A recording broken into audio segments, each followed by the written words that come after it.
in the United States, and that it would be blamed on Osama bin Laden, but he was literally the scapegoat that was being used, not truly behind the attacks. So that, I mean, just a few months before the events of September 11th, and then, of course, Bill's life cut short shortly thereafter. Supposedly, a CNN reporter found Osama bin Laden, took a television camera crew with him, went into Osama bin Laden's hideout, interviewed him and his top leadership, and he came out and told everybody, within 3 weeks, Osama bin Laden is going to attack the United States and Israel. Now, don't you think that's kind of strange, folks?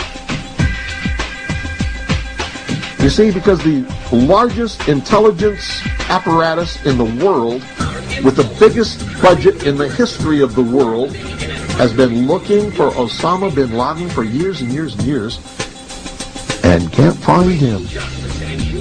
Some doofus jerk-off reporter with a camera crew waltzes right into his hideout and interviews him. And I'm telling you, be prepared for a major attack. But it won't be Osama bin Laden. It will be those behind the New World Order. I wonder what Osama bin Laden's targets are supposed to be. And if they don't, if this doesn't materialize in the next 2 or 3 weeks, it will eventually materialize because they haven't succeeded in getting the guns out of the hands of the American people, nor have they succeeded in taking our freedoms away. And so I can tell you with a certainty, they must do something terrible in order to stop this backlash and regain the sympathy of the mass herds of sheeple out there.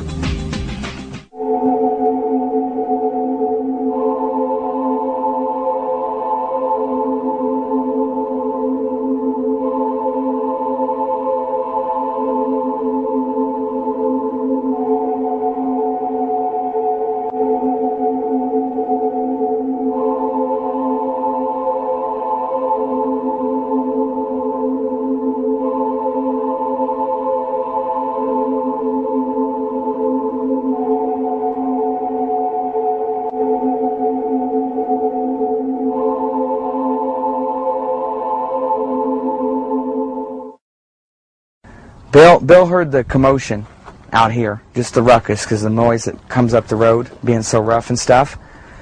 He assumed, I guess, that it was typical high school partiers, because they leave their trash and stuff out, and the local property owners all around us had come to us and asked us to run them off, because they were destroying gates and fences. He came out, got in his truck. His truck was always parked right out in front of the house there, right past the driveway. He would park just in front of the lawn, always normally face that direction. And he whipped around the cul-de-sac, I would have to assume, because that's what always took place. And he then proceeded down this cul-de-sac here, which is Clearview Circle Drive. He's 96 Clearview Circle Drive. That's on the county register. He came down here, and then at that point, he came down to go to this other end of the street, which is right down there. You can see the sign and the gate.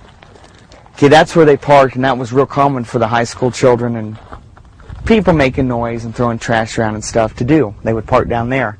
That particular owner owns the rest of the 40 acres down there, and he was particularly perturbed because they would vandalize his fences and cattle troughs.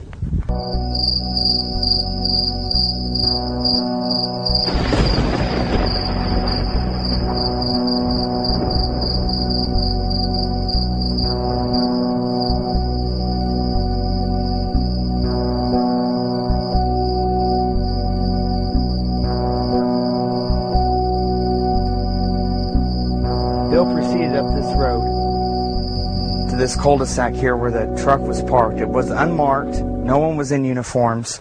They did not identify themselves. That was it. They had said that in their briefings the very next day. They were parked here. They intentionally had a vehicle with an incredibly loud stereo system, and they made a lot of noise themselves, hooting and hollering.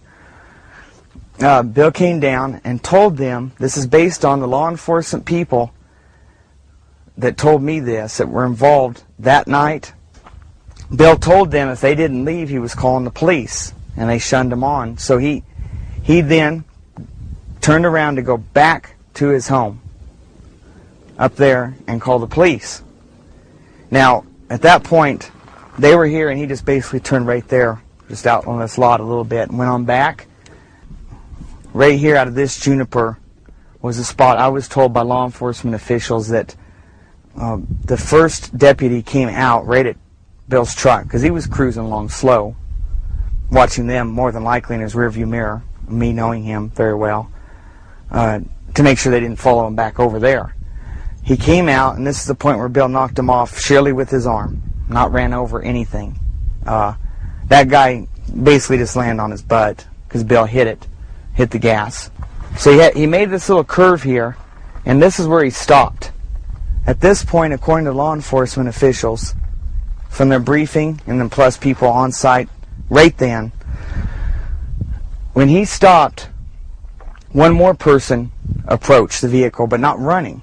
And that's when he did the open hands thing and a sign of, like surrender or whatever.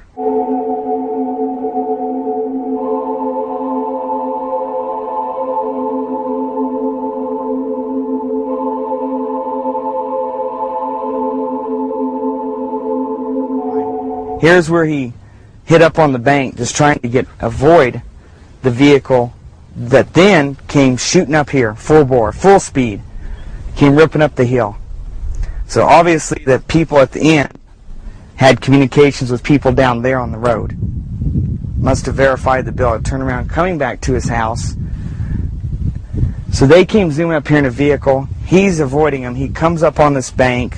It was testified as that by the law enforcement reports, as well as the evidence on his vehicle that is what happened. The exhaust system was tore off the bottom.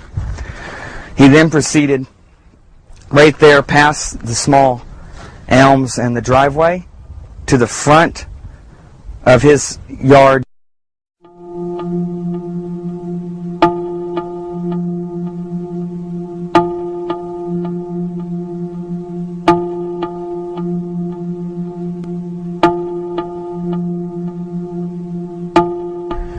I was told by the law enforcement officials that were on site and ones that had to come up afterwards and get a briefing so they knew what went on roughly, because public was obviously going to be coming to try to come up here, and news crews and all whatnot. They had put out that Bill is not to be let back in that house alive. It was premeditated. It was put out, Bill will not be allowed back in alive.